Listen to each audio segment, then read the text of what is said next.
The Star of David, a potent emblem of Jewish identity, has undergone a troubling transformation in recent times. While it once represented resilience and cultural pride, it has increasingly become associated with a more aggressive and exclusionary form of nationalism. This shift is particularly evident in its appropriation by the Israeli state and its supporters. Acts of vandalism against Palestinians, often marked by the Star of David, have become tragically commonplace. These incidents highlight a growing trend of using the symbol as a tool of intimidation and fear. This evolution of the Star of David symbolism has not gone unnoticed or unchallenged. Many individuals within the Jewish community and beyond find themselves grappling with the increasingly complex and fraught meanings attached to the symbol. Some, like Jewish activist and academic Anna Lippman, have made the difficult decision to cease wearing the Star of David altogether. They view this as a necessary act of resistance against what they perceive as its distortion and misuse. Lippman, for example, now wears a chai symbol in its place, emphasizing the importance of life over what she sees as growing militarism and violence.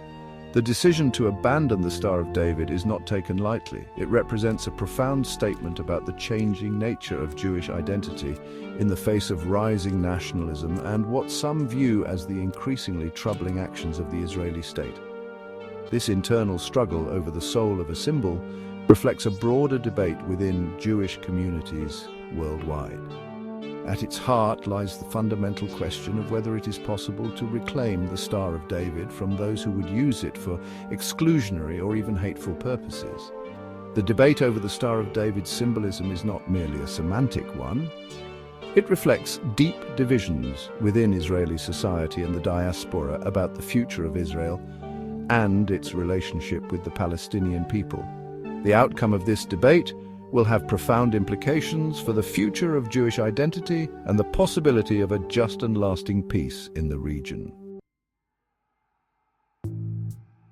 In a democracy, dissent is not a crime. It is a vital sign of a healthy and engaged citizenry. However, in Israel, leftist and anti-Zionist voices are increasingly finding themselves silenced, marginalized, and even criminalized for daring to challenge the dominant narrative.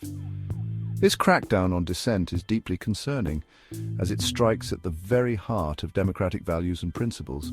One of the most prominent examples of this disturbing trend is the case of Ofer Kassif, a Jewish anti-Zionist member of the Knesset.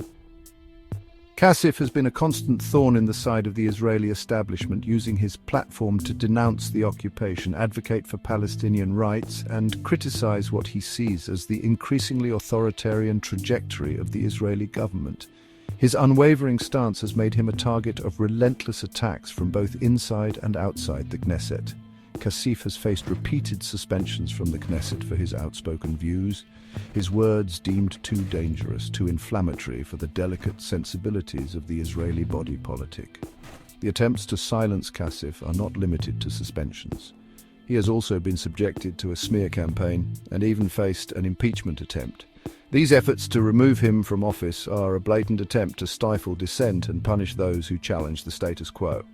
Kassif's case is not an isolated incident. It is emblematic of a broader pattern of repression directed at leftist and anti-Zionist individuals and organizations across Israeli society. From activists facing arrest and detention for their involvement in peaceful protests to academics facing pressure to self-censor their work, the space for critical voices is shrinking. This crackdown on dissent has a chilling effect on free speech and assembly, creating an environment of fear and intimidation that makes it increasingly difficult to challenge government policies and advocate for social justice.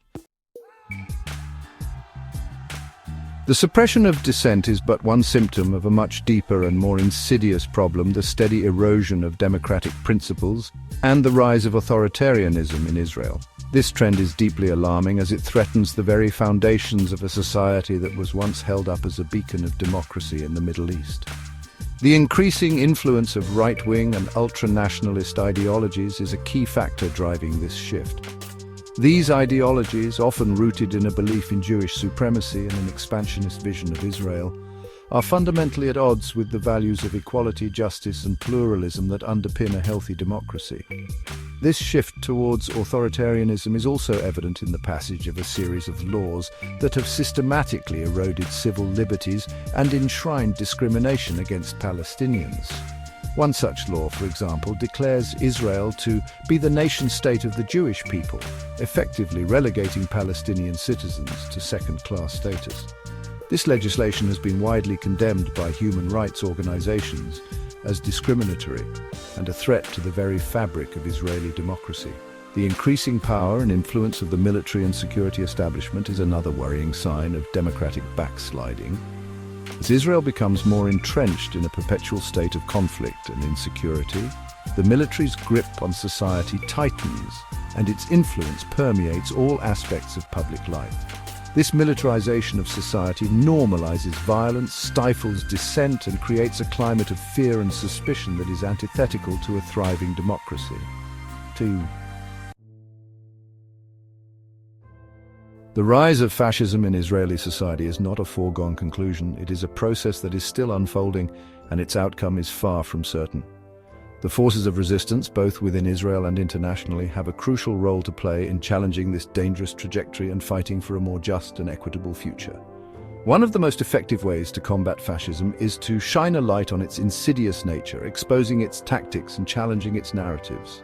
This means speaking out against injustice, discrimination, and the erosion of democratic values, even when it is difficult or unpopular to do so. Silence, as the saying goes, is complicity.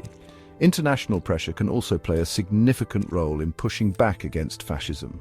Governments and international organizations have a moral obligation to hold Israel accountable for its actions and to use their leverage to promote human rights and adherence to international law. This includes imposing sanctions, suspending military aid, and supporting the work of human rights organizations on the ground. However, the fight against fascism cannot be won through external pressure alone. It requires a robust and sustained movement for social justice within Israeli society itself. This means building bridges between different communities, challenging divisive narratives, and demanding accountability from those in power. The stakes are high. The future of Israel as a democratic and just society hangs in the balance. The time to act is now.